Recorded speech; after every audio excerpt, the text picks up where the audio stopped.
is LBC. From Global, leading Britain's conversation. Cross Question with Iain Dale. Hello, a very good evening and welcome to Cross Question, LBC's political panel debate show every Wednesday at 8 o'clock. You can watch us on the Global Player, you can watch us on the LBC YouTube channel, Facebook page or Twitter feed. And my little elves are waiting for your calls if you want to question our panel, 0345 6060 973. On the panel tonight we have Andrea Leadsom, the former Conservative Cabinet Minister, MP for South Northamptonshire. We have Nandy, Shadow Foreign Secretary, Labour MP for Wigan. James Harding, co-founder and editor of Tortoise Media, former director of BBC News and former editor of The Times, and George Monbiot, the environmental campaigner. So lots to talk about in the news, lots for you to ask about. Let's get cracking. Call 0345 6060 973. Tweet at LBC. Text 84850. Cross Question with Iain Dale. This is LBC. Well, welcome to you all. Our first question is from Dom in Harrow. Dom, what would you like to ask?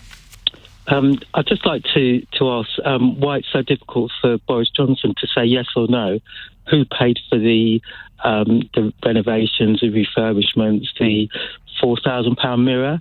It is a simple yes or no. If he paid for it, that means he paid up front, not repaid someone. And if he didn't pay for it, who did? And what do they stand to gain? What would be the point of anyone paying tens of thousands of pounds for the Prime Minister if they weren't going to get something back? Well, I'm thinking, which of our panel knows Boris Johnson best? So I'm afraid, Andrea Leadsom, I'm going to start with you. You can probably get into the mind of Boris Johnson better than most of us. Why can't he just give a straight answer? Well, I think he did at Prime Minister's questions. He said he covered the cost of the refurbishment of the flat. I think the thing is, it's not any old normal flat. It's actually a government building. 10 Downing Street is a working office, and there is a flat within it, which lots of Prime Ministers have lived in and, in fact, are required to live in with their family. So I'm quite sure it isn't just as straightforward as buying or renting a flat and then deciding how to deal with the refurbishment. But he was very clear today. He covered the cost of the decorations for the flat. With respect, Andrew, he wasn't. He said he has now covered the cost, but he was asked specifically by Keir Starmer who initially covered the cost. And I think we all know that it wasn't Boris Johnson. The Prime Minister has covered the cost of the refurbishment. Now, but not initially. That could not be clearer. But he's covered the cost of the refurbishment. I mean, this is quite extraordinary. He has covered the cost of it. And as he said today, it is actually much more important and relevant to the conversation to understand exactly what local Conservative councils will do for people, what local Conservative mayors will do for people, how the vaccine rollout is going, and so on and so on. I'm sorry. I know if I was you, I'd probably be giving the same answer. But the problem is that if the initial invoice was settled by the Conservative Party, having been donated money from a Conservative Party donor, the speculation is it is Lord Brownlow, that money should have been declared, and it most patently was not declared. Therefore, an offence might have been committed. And the fact that he might also have broken the ministerial code, that means he is in deep trouble, surely. I mean, if he's not in trouble for that, what kind of system do we have where the Prime Minister seems to be able to operate in a different way to junior ministers?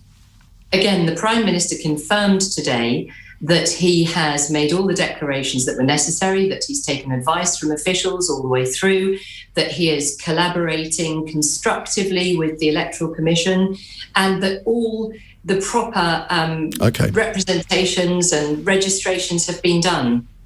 All right. Nandy, you seem to be the picture of serenity. It's George Monbiot who seems to be wanting to explode, so I'm going to go to him first now. George, do you buy Boris Johnson's explanation in any way at all? Of course not. And the reason he has not given a yes or no answer is he is a serial liar.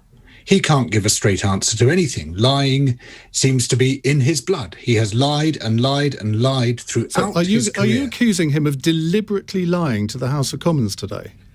Well, in this particular case... Yeah, exactly. Half a sec. Excuse me, Andrea. I'm not sure he asked the question to you. He asked the question to me. He clearly did not get... hello? Have you finished? He clearly did not give a full account to the House of Commons. Now, the question was, why couldn't he say yes or no? The answer is that he simply has no record of answering a straight question with a straight answer, because he is a serial liar. In the Commons today, he failed to give a complete and satisfactory answer to the question of who initially paid for the refurbishment of his flat. Now, what Andrea has done is to actually make things worse. Maybe she thinks she's making things better. But by giving these misleading answers, which try to misdirect, which try to distract us from the issue at hand, which Iain has quite rightly kept the focus on, what she's shown is that this is an endemic problem within the Conservative Party. It's not confined to Boris Johnson. There's an endemic problem with telling the whole truth and nothing but the truth within the Conservative Party and its senior figures. Well, to be fair, we all know that politics is a tribal sport in many ways, that if your leader is under attack, whether it's a Labour leader or a Conservative leader or a Liberal Democrat leader, perish the thought, your party circles the wagons. I mean, that's not a surprise, George. I mean, you're not that innocent, are you? No, it's but it should be. I mean, it should be considered wrong. You know, we should all be offended by the fact that they're not coming out and saying, yeah, here's the straight truth, here's the full story. Instead, they're circling the wagons around something they know is not the full truth, is not the whole story. And that's a problem. James Harding, you've sort of been there, done that in the world of the media. Have you ever seen anything like this before?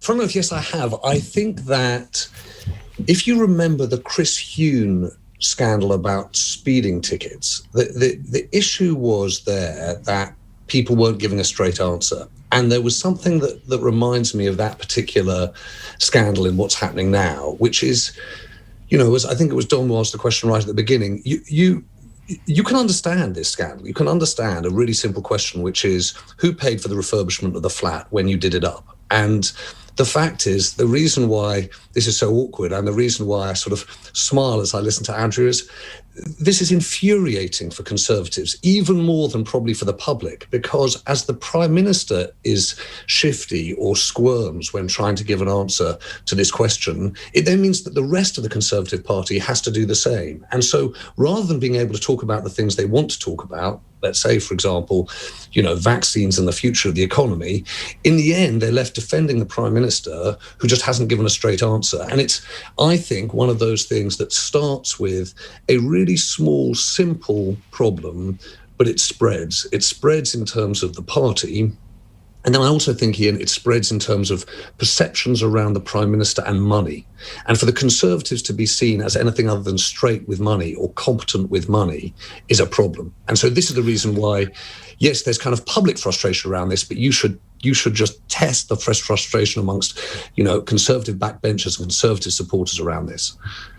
What about the general public, though? Because, I mean, if you think back to your two former jobs, maybe more than your current one, do you think this really cuts through with the general public? Sleaze certainly did. When New Labour came to power in 1997, that was part of the reason that Tony Blair got such a massive majority, because I think the electorate generally were fed up with the so-called sleaze. Do you think this is cutting through at the moment, though? And if it isn't now, what would make it?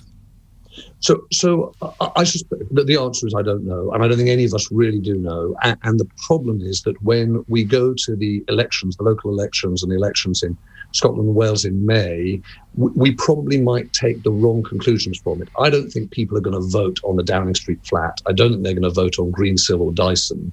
But I think there is a cumulative issue here that as George rightly said, gathers around the reputation of the Prime Minister and then the Conservative Party about honesty and money. And so I think it does have a cumulative impact, but it may not cut through as quickly or as obviously as people expect, or certainly people in Westminster might expect. Lisa, Nandy, your time has eventually come. Do you think sometimes that opposition politicians can get a little bit too prim and proper over this? Because there are political scandals, financial, sexual, whatever, in all political parties. Why do you think this one is different? Well, I do think it's slightly different in that he's the Prime Minister and that this is a repeated pattern of behaviour that we've seen from him. I mean, even today in the House of Commons at PMQs, when he stood up and refused to answer questions about who paid or gave him a loan or a donation initially for the flat, he also managed to lie as well about the Labour Party's voting record on Brexit. It was just a small point, but it's just an aside because it happens so often that I think we're now all becoming slightly immune to it. And I guess to answer your question, Ian, I do think there's a problem in politics with tribalism and point scoring, but I think that only comes when you're not able to call out this level of appalling behaviour on your own side. And that's why I quite simply couldn't believe what I just heard from Andrea, because if a Labour politician was doing this, you would hear from me that I thought that behaviour was unacceptable. And I think we have to be even if it was your party leader who was Prime Minister, that would be, shall we say, in the Westminster parlance, a very courageous thing for you to do as Foreign Secretary. Well, let's just say I have some history on calling out my party leader. So that is true. That is a fair point. It's the answer. I mean, look, of course, there's always going to be money in politics. We don't have state funding in this country. So political parties raise money. I ran to be leader of the Labour Party last year. I had to raise money. I didn't raise very much, but I did raise some money, and it had to be declared. And there is a reason why we have the rules that we have. It's so that other people, the public, can judge. They can see who's given us money, they can see who's done us favours, and therefore they can see if we do favours for those people in return. And to answer Dom's question, the reason I think that the Prime Minister didn't answer the question at PMQs today is not just, as George said, because he's a liar, but because he doesn't really think deep down in his heart of hearts that we deserve to know. He treats the public with absolute contempt. And in the end, you asked about cut through on the doorstep. In the end, I think it's that will be the end of him, because I think people are starting to really do that. Have you must have been going around the country in local elections. Are you getting any of this on? I mean, be honest. Are you getting any of this on the doorstep? Because he says people want to talk about the issues. So I agree that other issues come up more. So nurses' pay really did anger a lot of people in the country, and we've heard that a lot on the doorsteps. And I'd say, so far, James is probably right. Nurses' pay has been a much bigger issue that people are angry with this government for, especially because they clapped for our carers and then they went out and did that. I think that really offends people's sense of decency.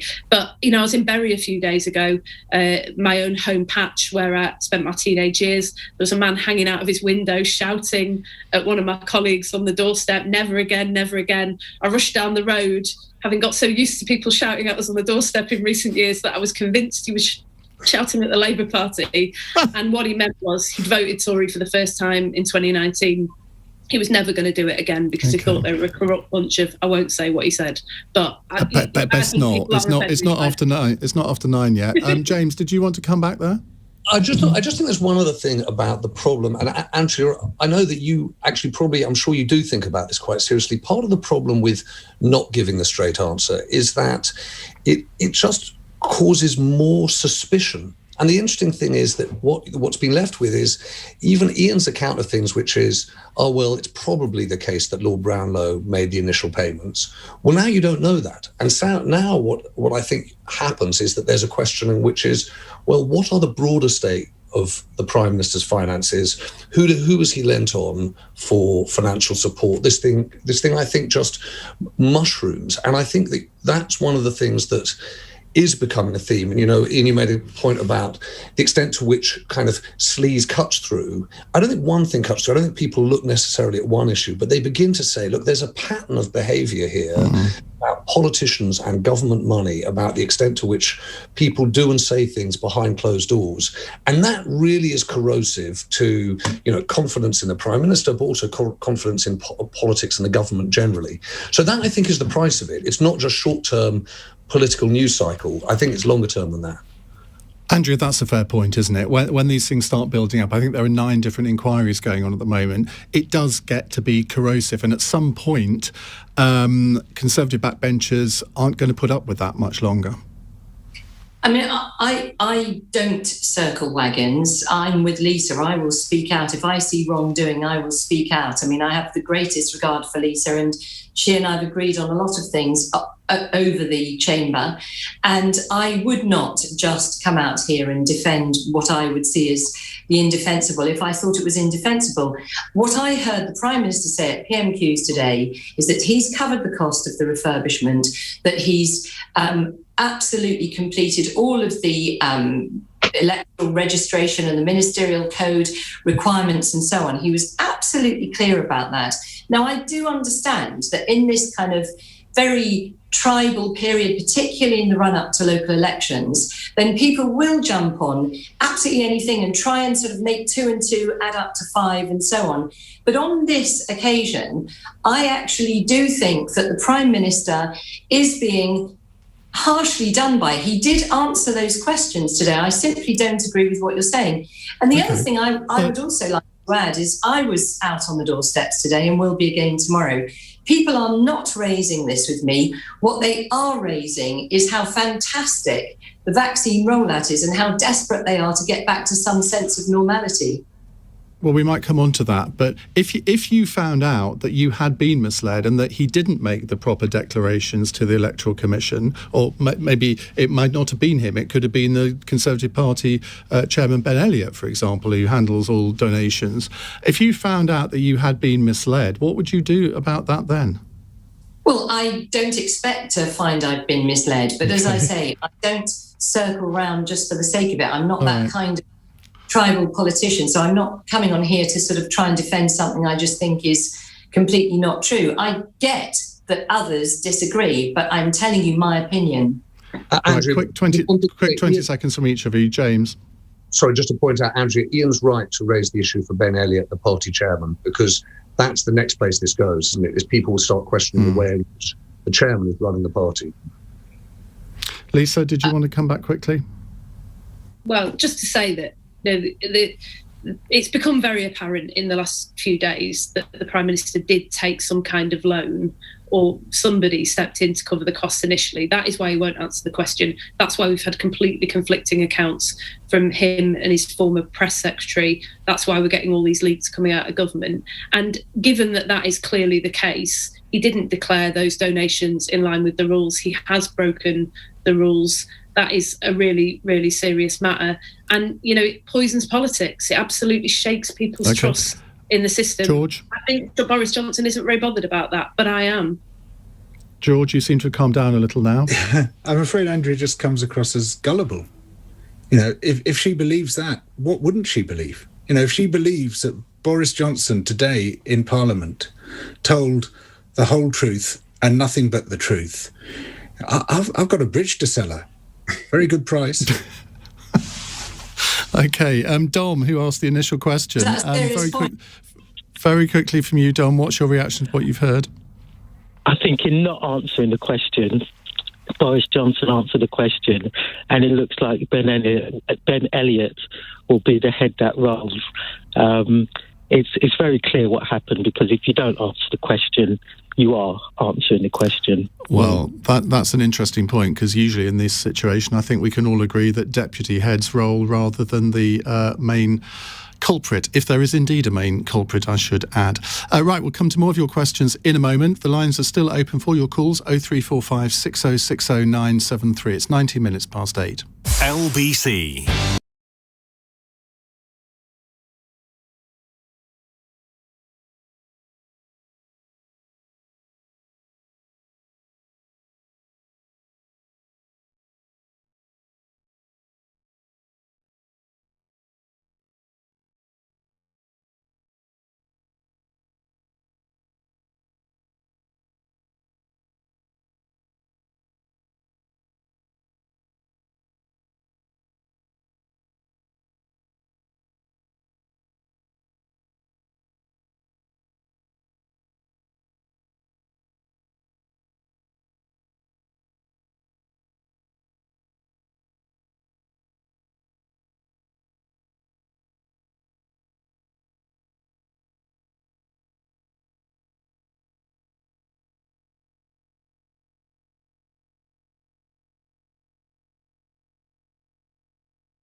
Cross Question with Iain Dale on LBC.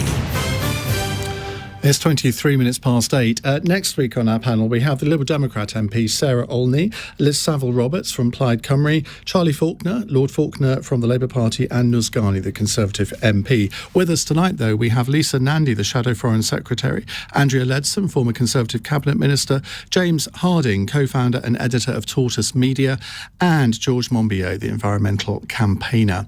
Now, we've got an interesting question coming now from Martin in Rotherhithe. Hi, Martin. Evening, Ian. How are you? Hello, very well, thank you. What would you like to ask? Yeah, my question to the panel is, as a younger person who has had both doses of the COVID vaccine, I was just wondering what the panel's views are on the podcaster Joe Rogan telling young followers that they should avoid the vaccine.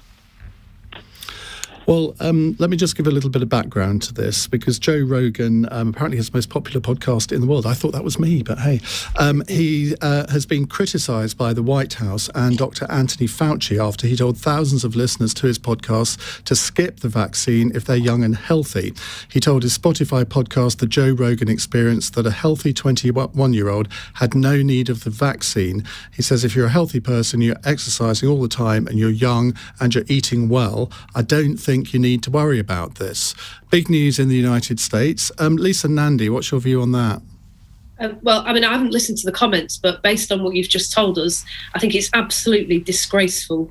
And I think this has to be called out in the strongest possible terms. I've been really concerned about the way in which the anti-vaxxer movement is growing in pace, not just online, but it seems to be spilling out into the real world as well. I was just walking down my street, just come back from London this afternoon, and there are stickers up all over the place saying break the lockdown, go out and live your lives. I think this is unbelievably disgraceful. It's not just that the vaccine protects you, the vaccine protects other people. It protects your friends, it protects your family, it protects your neighbours. There's growing evidence about how much this vaccine reduces transmission rates, and it is only by getting infection rates down that we're going to stop new variants emerging and make sure that we get the vaccine rolled out quickly enough to get rid of this awful, awful disease. You only have to turn on your telly and look at what is happening in India to start to realise how absolutely reprehensible this is. Well, just on that, George Monbiot, playing devil's advocate for a second, there have been arguments, and we talked about it on our show last night, that maybe we should pause the vaccine rollout to younger people and send those doses to India instead. That's not that much different from what Joe Rogan would be saying. I mean, that is a slightly different question, because that is a question of justice. I mean, he, as far as I know, he didn't make that argument. He just said, don't take it because you don't need it, which doesn't help anyone. I mean, it's absolutely right that, you know, vaccine hoarding by rich nations is just unjust. It's just wrong. And it's also self-destructive, because it means that the coronavirus continues to ramify and proliferate around the world. But yeah, it's, you know, there have been so many voices. Well, actually, probably not that many, but they get so amplified on social media of people speaking out against vaccines with no scientific basis whatsoever. Now, I've just in the last couple of weeks recovered from coronavirus. I had it for about 14 weeks, which I think probably qualifies as long COVID. And it was horrible. I mean, a long time ago, I was pronounced clinically dead with cerebral malaria. Turned out to be a misdiagnosis. But I recovered much quicker from that. Yeah, apparently. But I recovered much quicker from that than from the coronavirus. And it's a horrible virus. I know people, I've got one friend who's been on oxygen since last March, for over a year now.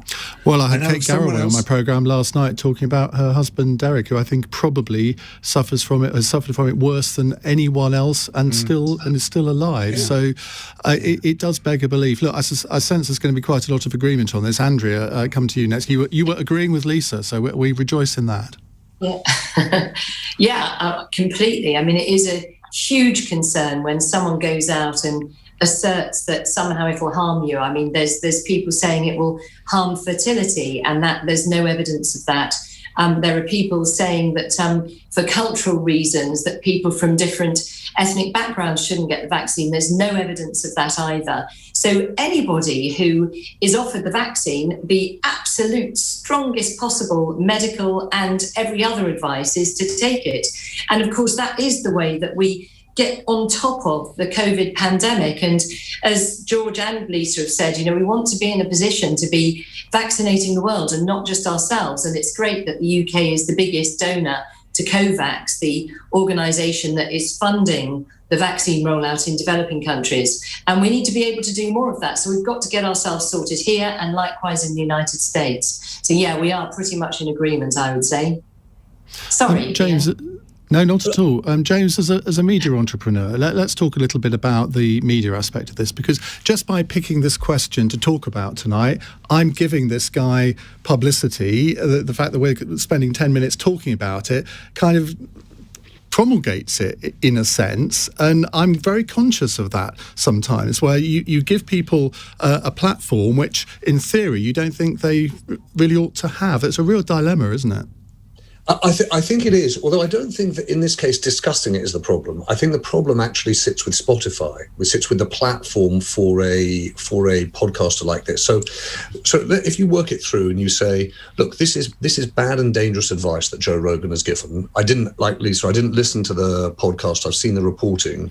But if you think that's bad and dangerous advice for the young people concerned, I think people are misunderstanding the risks for young people if they think that it's not necessary to get vaccinated. It really is. And also the social implications of it, i.e. not just how you protect yourself, but you protect other people in society. So it's bad and dangerous advice. But once you establish that, then you've got a question, which is what's the responsibility of the platform, right? What's the responsibility of Spotify, which is the place from which Joe Rogan speaks to millions of people around the world. Now, there's a question which is, does Spotify then say, look, Joe Rogan, you can't say this on our platform? There's going to be a free speech argument. Does it then persuade, which I probably think it should do, Joe Rogan to address this and actually explain, or probably better still, amend or apologize for those comments to his audience? It's an issue which does exist for the media, and it exists in a world which at the moment is completely unregulated. So I do think there is some really difficult issues here around misinformation and the way in which the media operates. And I guess it raises the question, is Spotify a publisher or a platform, just as we've had this discussion about Twitter and Facebook in recent months as well? Well, you will presumably, and you think about this, think about LBC and its role, its responsibilities in the way in which it meets and listens to people, but also talks to people. There's a really clear set of guidelines and requirements on what broadcasters can do. At the moment, Spotify is not a quote unquote broadcaster, but it's doing something very similar. It absolutely is, and it carries all of my podcasts, so I'm very grateful.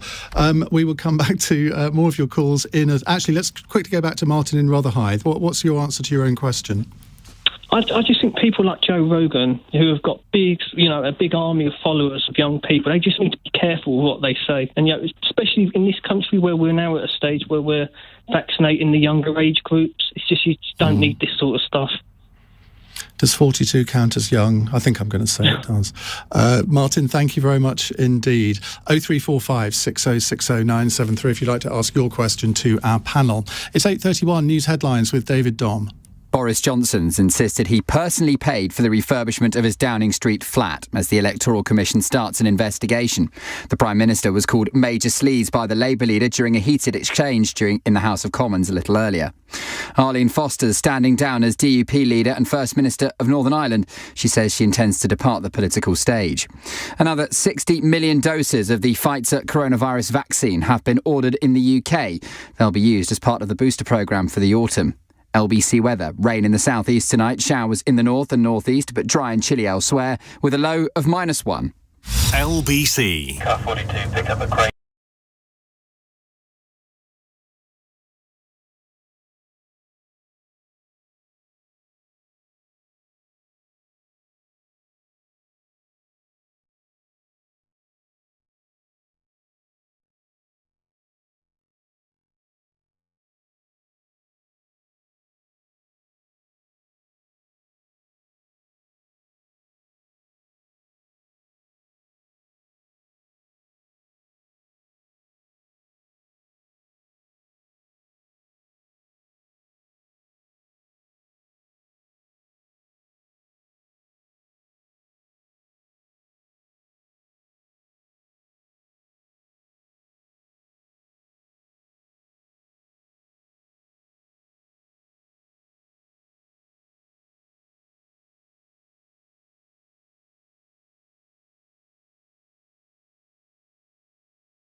conversation. Cross Question with Iain Dale. Tweet at LBC.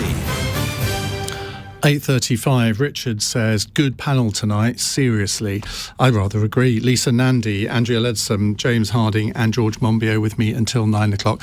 Guys, I'm going to ask you to keep your answers a little bit shorter in the next part so we can fit an extra question in. The next question is from Brenda in St Ives in Cambridgeshire. Brenda, what would you like to ask? Good evening, everyone. Yes, I'd like to ask the panel their views on the way in which the appalling incarceration of Nazarene Zaghari Ratcliffe has been conducted, particularly in the case of Dominic Raab and Boris Johnson, who added fuel to the fire when he said she was out there training journalists. This has gone on for far too long, and also the fact that it's all to do with the debt that we owe Iran, and it comes up against money and human life. So what are their views? Interesting, you haven't criticised Iran in that at all? Well, yeah. I just think that we owe them that money, and we should pay it. I think I've always believed that was the main issue. Lisa Nandy, let me come to you first. And I think one of the allied questions to this is also, well, what could be done differently now? How could the government do something different to what they've done in the past, apart from just hand over £400 million? I mean, I do think Brenda's right, is that there is a personal history here involving Boris Johnson that very much contributes to the sense that I think the family is feeling that they've been really, really badly let down by all of this. And there is a sense of drift about what the government is doing about it. I mean, I've met Nazanin's family. Everybody is moved by it. But I think once you've met her husband and young daughter, you come away with a sense that you've just got to move heaven and earth in order to make this happen. And by the way, she's not the only dual national being detained in Iran either. There are other families with similarly heartbreaking stories as well. I think the first thing is that we've got to take this more seriously. So, the UK government didn't even send observers to Nazanin's recent trial. The local MP Tulip Sadiq said that was a dismal failure. I mean, I think it's fairly unforgivable, actually, given everything that's happened, that we're not using every tool at our disposal in order to exert pressure on the Iranian government. But do you blame just a second? Do you blame ministers for that? Because surely that is something that would be for the embassy to decide. That wouldn't be Dominic Raab saying, "Oh, don't send anyone to the hearing." I absolutely blame ministers for that. I don't blame the officials, and I'll tell you why. Because I've worked with ministers. As a constituency MP, I've had some pretty tricky cases over the years. Never as intractable as Nazanin's case, but some really, really difficult cases involving things like child abduction and so on. And in those times, it has only been with political pressure that this gets unlocked. Just to show you that I'm not being tribal about this, the best Foreign Office minister that I have ever come across at dealing with these cases is a man called Alistair Burt, who was a Conservative minister who would intervene personally and move heaven and earth to make sure that they got the right outcome when it came to British citizens, British dual nationals in terrible situations abroad. I appreciate that this is a very complex issue because of the debt. We owe the debt. We've got to find a way to settle it, but we must never give in to hostage taking, which is what this is. It's further complicated by the fact that the US imposes sanctions on countries that do what they consider to be trade with Iran. But these things are only solved by diplomacy. And at the moment, what we've got is a government that has largely gone missing at a moment when we desperately need them to step up. James Harding. Lisa, I'm not sure that that's fair or proportionate. My view on this would be, yes, I remember very well Boris Johnson, spoke badly about Nazanin Zaghari. Appalling. No, he wasn't even briefed. I mean, he either wasn't briefed or he couldn't be bothered. But it was no, I agree, and that certainly caused some problems. But I think that there's there's a case here of us sort of taking a swing at those people closest to us and missing the picture here, which is that the Iranian government, the Iranian regime, is weaponizing for its own purposes the lives of individuals. And actually, I look at government, and I think you're right about Alistair Burt, but I also think in this case, there are government ministers and Foreign Office officials who are really trying to figure this out. I do think that Richard Ratcliffe has been heroic in actually defying some of the initial advice he got to keep quiet and make sure that he sort of quietly put his hand in the faith of diplomats. I think his campaign has been, extraordinarily steadfast. But I have to say that we're missing the picture here, which is the regime in Tehran brutalizes individual lives. We do not do enough to talk about the extent to which it imprisons opposition and dissent in Evin prison, right? Its own people. And I think there's a real issue here, a much, much bigger picture issue here, which is when the world, if you like, disengages from those regimes, when you saw what you saw in terms of the US disengagement from the region over the last 4 years, and you saw to an extent the UK and the West disengage as a result too, what you find is that individuals' lives are just trampled upon. And I think that if you are going to be as upset as we all are and should be about what's being done to Nazanin Zaghari Ratcliffe, yes, you can be frustrated about the extent to which ex-official or Y official should have done more, but let's focus our ire on what's happening in Tehran and what the Iranian regime. I did ask for shorter answers. I'm not sure. Sorry, Ian. Well, look, it's quite difficult on a subject like this. I completely get it. So you got a free pass on this one. George? Well, look, Boris Johnson messed it up royally when he dropped Nazanin in it with his outrageously careless comments. I mean, actually, that's quite a mild way of putting it. He made things much, much worse for her. And as a result of that, this should sit on his conscience, and he should be going the extra mile, taking every possible measure to try to get her out, and really whatever it takes. And yet somehow, as ever, he's washed his hands of it and moved on. And unfortunately, this is part of a pattern. It causes chaos, destruction, washes his hands, moves on. Do you not think, though, and I mean, again, I'm slightly playing devil's advocate here, but on these cases, there is no government that is ever going to say publicly exactly what is going on behind the scenes. We don't know all of it. I mean, I don't know, Lisa, what relationship you have with Dominic Raab, whether he briefs you off the record to keep you up to date on things like this. But clearly, you can't sort of make public everything that's going on behind the scenes. No, but what he should have made public was that he got it completely wrong, that he was way out of line. He should have done everything in public that he could to roll back the public statement he made, which dropped Nazanin into even bigger trouble. And this is on him. He can't shrug this off, or he shouldn't. We shouldn't allow him to. Andrea, that's a fair point, isn't it? But what do you think can be done that isn't being done now? I mean, I think the situation is horrendous. She's suffered so much, and her child and her husband. I mean, it is absolutely horrendous. What I can say is that that her situation was discussed frequently in cabinet when I was in cabinet, and I would not agree that she's been forgotten about at all. Obviously, this issue with the 400 million is that there are sanctions, and there has been discussion about how that could be managed. But let's be completely clear who is at fault here. It is the Iranian regime that are imprisoning somebody. And not only that, but they let her out for 5 minutes, and now they're trying to sentence her again.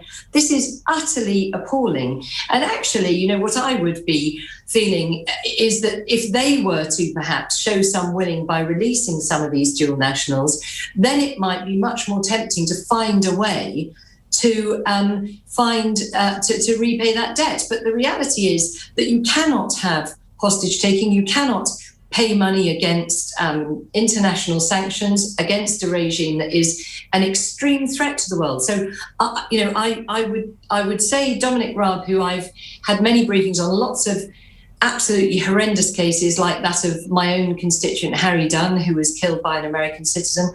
He takes a huge personal interest in these things. But I think you're right, Ian. It's not possible for government ministers to go out and tell a sort of blow-by-blow account of what they're doing behind the scenes every time.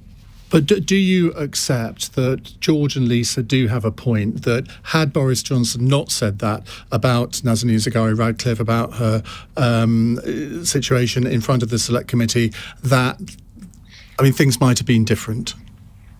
I sincerely regret that he said that, definitely.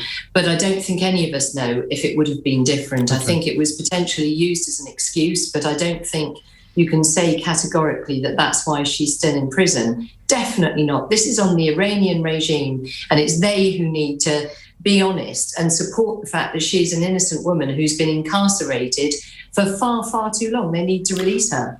OK, Brenda, what do you make of what you've heard? Well, I'm just praying that she doesn't die in prison. And I would say the word integrity comes to mind with Boris Johnson. That, explains it. Yeah. OK, Brenda, thank you very much. More of your calls to come. It's 8:46. This is LBC.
Question with Iain Dale on LBC.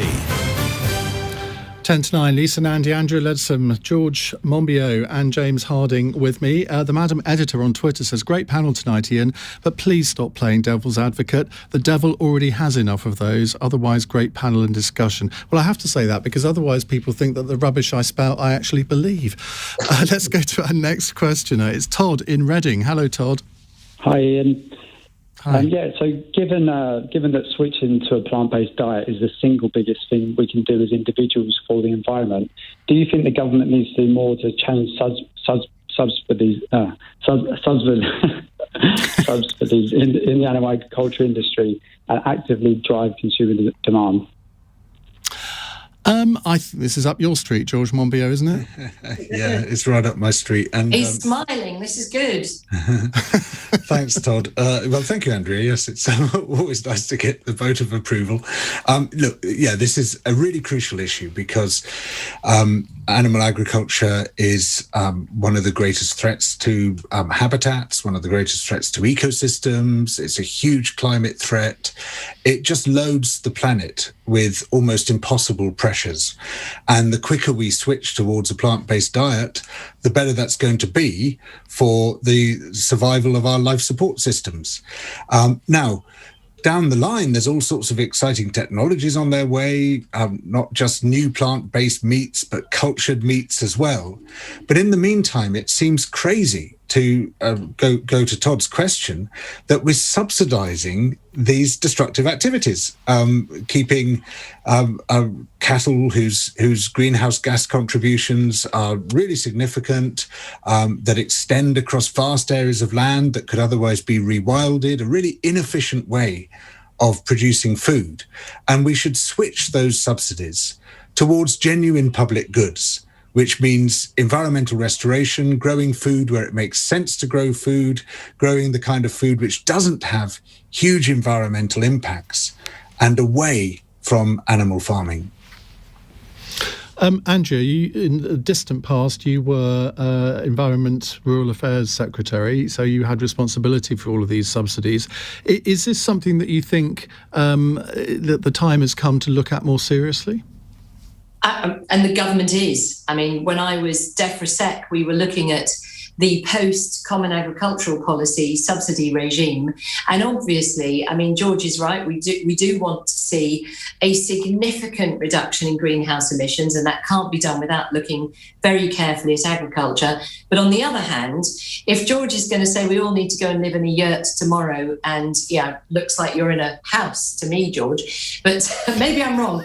So there is a journey that we're going on very fast in the UK, and that does include looking at the subsidies for food production, but also to paying and subsidising farmers for environmental good, like maintaining some of our upland areas, like restoring peat bogs, like planting trees and hedgerows and so on to encourage diversity. So there is a huge programme. That was sort of in the DEFRA space, but more recently I was Business and Energy Secretary, and there I made that the absolute number one priority for the Business and Energy Department, which was to lead the world in tackling global climate change. And there is so much that the UK is doing, including now legislating for a 78% reduction in greenhouse gas emissions by 2035 from a 91 start. And these things... Okay, Andrea, I'm going to stop you there because we're going to run out of time very shortly. But on that 78% figure, James Harding, that is quite interesting because it's actually 8% more than the German Green Party are in favour of. So Boris Johnson set actually more ambitious targets. Is this one way of helping him to reach that target? Well, to be fair, I think that a lot of us in the media, should be honest, we've been playing catch-up with George Monbiot and I suspect people like Todd for quite some time. But it feels as though we're actually at a really exciting moment now where people have stopped questioning whether there's a problem and starting to think about what the answers are, what the solutions will be. As it happens, for example, at Tortoise, we're actually holding a climate summit tomorrow for the whole day to say, how do you accelerate net zero? And agriculture is definitely a part of it. The big questions that I think we're all trying to understand now are carbon prices and carbon taxes. How could those be priced properly and make a real difference? So yes, agriculture is certainly part of the picture, but I think Andrew's right too. There's energy. There's a big sweep of changes that need to be made, and it feels as though people are beginning to think now about those kinds of systemic changes, not just in farming, but across the way in which our economy and society works. Lisa, Nandy, if I say plant-based diet, what's the first thing that comes into your head? Well, actually, about how much it annoyed my mum when I decided to become a vegetarian when I was 15. I have actually stuck to it ever since. Always the rebel. But as someone who, I totally agree with George that we've got to find ways to reduce the impact on the environment. And as someone who has been a vegetarian since I was 15, I just don't see how lecturing people about the personal choices that they make actually helps to make the progress that we need.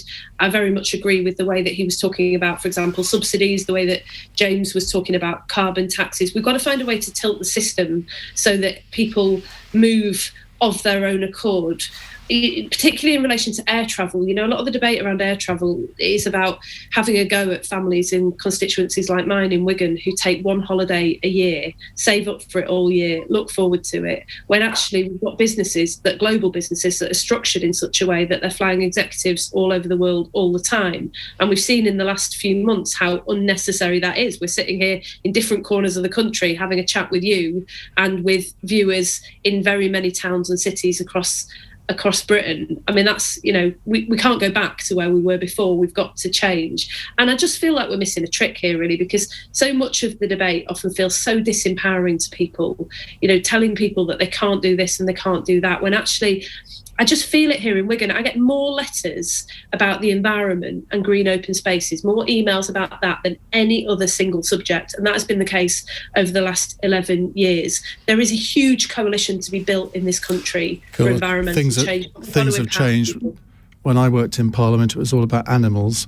But there we are. George Monbiot, final word from you on this. I just find it curious that, still people like me who have been looking into technical, political, economic solutions for so long, as soon as you say we need to go further, suddenly we want everyone to live in a yurt. Now, I realise that for Andrea, this is a kind of John Lewis nightmare. And that, she obviously thinks that people like me want nothing more than to make everyone else live in yurts. Now, if she can show anywhere in the record that I've ever suggested everyone should live in yurts, I will send her £10 towards the refurbishment of her house, as long as she promises to declare it in the Register of Interest. Well, just on that point, we have a text from Debbie in Newcastle, and we'll finish on this, and you might want to think about your answers very carefully. Is John Lewis posh? Andrea Leadsom. It's fabulous, and bits of it are posh. Yeah. I remember when I bought my first piece of furniture from John Lewis, I thought I'd become a bit posh by doing that. Lisa, Nandy, do you have John Lewis furniture in your house? I just sometimes go and walk around John Lewis just to marvel at how calm and lovely it is. I'd say it's a bit posh, but I think that's no bad thing. Can I just put in one plea, though, please? If we all have to go and live in a yurt, can we just not have to go and live in one together? As much as I've enjoyed this programme. I don't think George would want me in his yurt. I don't think he would either, to be honest. Spirited as I am. George Monbiot, is John Lewis posh, George? I don't know if they sell yurts in John Lewis. It's a lot posher than the charity shop where I get my stuff from. I think the answer, Ian, is that if John Lewis did yurts, we'd all be very comfortable, be properly taken care of. So yeah. Well, never knowingly undersold, or is that out of date now? And maybe they've changed that. Listen, thank you so much. You've been a great panel. George Monbiot, Andrea Leadsom, Lisa Nandy and James Hardy. We'll have you all back in the future if you'd like to come on again. Thank you very much. Well, coming up in the next hour, we are going to take your calls on the big political story of the day. You know what it is. It's Boris Johnson, what he said at Prime Minister's Questions. And to those of you who think, as I've been seeing on Twitter, that this isn't a story, why are you even covering this? I'm sorry, it is. When the Electoral Commission investigates the Prime Minister for a possible breach of the law, don't be surprised when people want to talk about it. And that's just what we're going to do in a moment. Do you believe what Boris Johnson said at Prime Minister's Question Time? And if you don't, what should happen then? 0345